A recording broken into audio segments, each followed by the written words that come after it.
Dua terdakwa perkara pembunuhan berencana terhadap Brigadir Yosua, yaitu Putri Chandrawati dan Richard Eliezer, hari ini akan menjalani sidang untuk agenda pembacaan tuntutan dari Jaksa Penuntut Umum.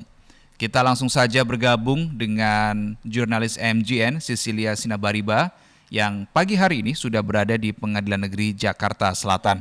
Selamat pagi, Sisil, adakah informasi tepatnya jam berapa kira-kira sidang untuk terdakwa Putri Chandrawati dan Richard Eliezer ini akan dimulai?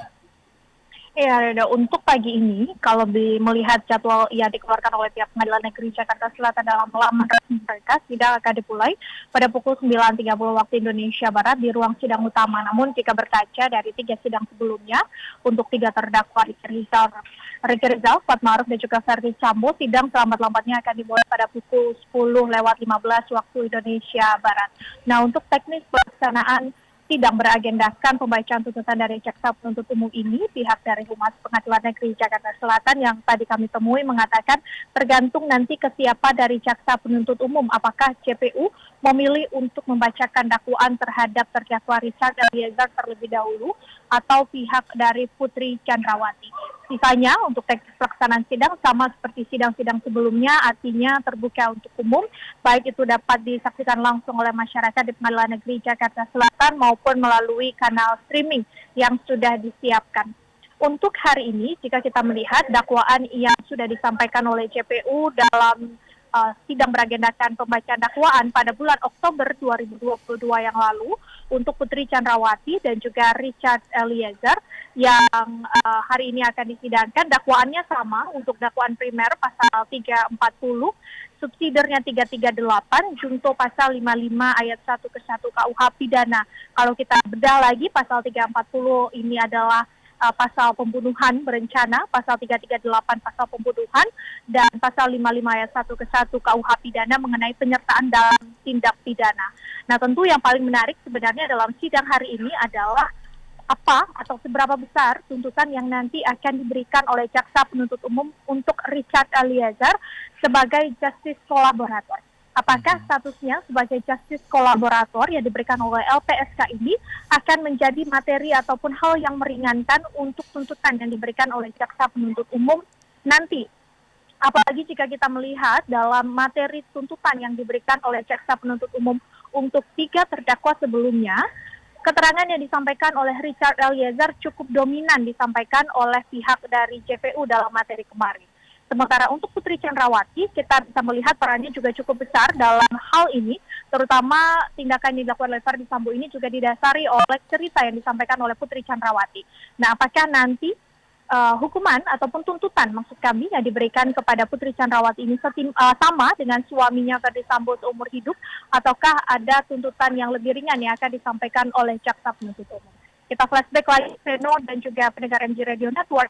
Untuk Ricky Rizal, tuntutan yang diberikan oleh JPU 8 tahun, Kuat Ma'ruf 8 tahun, sementara untuk Verdi Sambo seumur hidup karena ada 2 perkara yang didakwakan oleh JPU terhadap Verdi Sambo, yakni pasal primer pembunuhan berencana dan juga obstruction of justice yang dinilai sudah dipenuhi dakwaannya dalam pasal 49 junto pasal 33 Undang-Undang Nomor 19 tahun 2016 mengenai Undang-Undang ITE junto pasal 55 ayat 1 ke 1 KUH pidana. Kita akan mendengarkan nanti, Reno, apa materi tuntutan yang akan disampaikan oleh JPU dan juga seberapa besar tuntutan yang akan mereka layangkan untuk 2 terdakwa ini. Reno. Baik, uniknya lagi yang kemarin pada saat persidangan dengan agenda pembacaan tuntutan untuk Verdi Sambo ini, hal-hal yang memberatkan cukup banyak, sementara hal yang meringankan tidak ada, begitu yang disampaikan oleh Jaksa Penuntut Umum. Sisil, sebetulnya tadi Anda sudah sebutkan ya, untuk 3 terdakwa sebelumnya, Ricky Rizal, Kuat Ma'ruf, dan juga Verdi Sambo ini sudah dibacakan tuntutannya begitu. Tapi yang juga ingin diketahui oleh MG Listener adalah fakta-fakta apa saja sebetulnya yang terungkap ketika sebelum JPU membacakan tuntutan untuk ketiga terdakwa itu.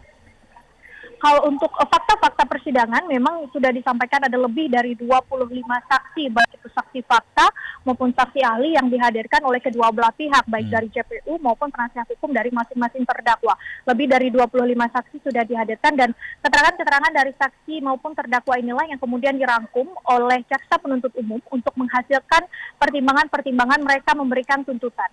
Nah, jika sebenarnya kita bisa melihat kemarin dalam materi tuntutan yang disampaikan oleh JPU terhadap 3 terdakwa sebelumnya, sudah tertera jelas kesimpulan-kesimpulan yang diambil oleh jaksa penuntut umum dari fakta persidangan yang muncul. Yang pertama adalah jaksa menilai bahwa tidak ada pelecehan seksual ataupun pemerkosaan yang terjadi di Magelang terhadap Putri Chandrawati yang dilakukan oleh Brigadir Joshua. Namun jaksa menilai bahwa yang terjadi pada tanggal 7 Juli 2022 sehari sebelum meninggalnya Brigadir Joshua adalah perselingkuhan antara Brigadir Joshua dengan Putri Chandrawati. Kesimpulan ini diambil oleh jaksa penuntut umum dari keterangan yang disampaikan oleh Kuat Ma'ruf bahwa ia meminta Putri Chandrawati untuk melaporkan kepada Verdi Sambo agar tidak terjadi duri di dalam rumah tangga mereka. Selain itu juga keterangan bahwa Richard Eliezer dan juga saksi Susi tidak melihat adanya pelecehan seksual di Magelang, dan ada juga keterangan yang diambil oleh jaksa penuntut umum dari ahli poligraf dan juga keterangan ataupun BAP dari ahli kriminolog mengenai hasil dari poligraf Putri Chandrawati yang menunjukkan adanya indikasi berbohong atau indikasi negatif terkait dengan hubungan dia dengan Brigadir Joshua. Dari hal-hal inilah yang kemudian keterangan-keterangan inilah yang kemudian diambil oleh jaksa penuntut umum dan menyimpulkan bahwa tidak ada pelecehan seksual, melainkan yang ada adalah perselingkuhan. Selain itu, jika kita melihat materi-materi yang kemarin juga disampaikan oleh jaksa penuntut umum untuk Richard Eliezer, sebenarnya kita juga sudah melihat bahwa menurut JPU dalam materi kemarin untuk 3 terdakwa, Richard Eliezer belum untuk pasal 51 ayat 1 yang menjadi alasan pembenar yang disampaikan oleh pihak dari kuasa hukum Richard Eliezer bahwa penembakan yang dilakukan Richard berdasarkan perintah jabatan, jaksa penuntut umum melihat bahwa itu bukan perintah jabatan, belum memenuhi unsur-unsur perintah jabatan karena JPU menilai bahwa Richard Eliezer memiliki waktu yang cukup untuk memberitahu Joshua mengenai rencana dari Brigadir Joshua, dan ia juga memiliki waktu yang cukup untuk membatalkan niat penembakan seperti yang diminta oleh Verdi Sambo kepada dirinya saat berada di Duren 3. Tentu kita akan melihat kembali, Reno, apakah nanti memang tuntutan akan lebih ringan kepada Richard Eliezer dengan statusnya sebagai justice kolaborator, ataukah ada hal-hal lain yang dinilai memberatkan bagi jaksa penuntut umum, begitu juga untuk Putri Chandrawati. Kembali ke Anda, Reno. Baik, terima kasih jurnalis MGN Cecilia Sinabariba untuk informasi Anda langsung dari Pengadilan Negeri Jakarta Selatan. Kita nanti akan terus update ya bagaimana perkembangan perjalanan sidang terkait atau terhadap terdakwa Putri Chandrawati dan Richard Eliezer. Selamat pagi, Sisil. Terima kasih.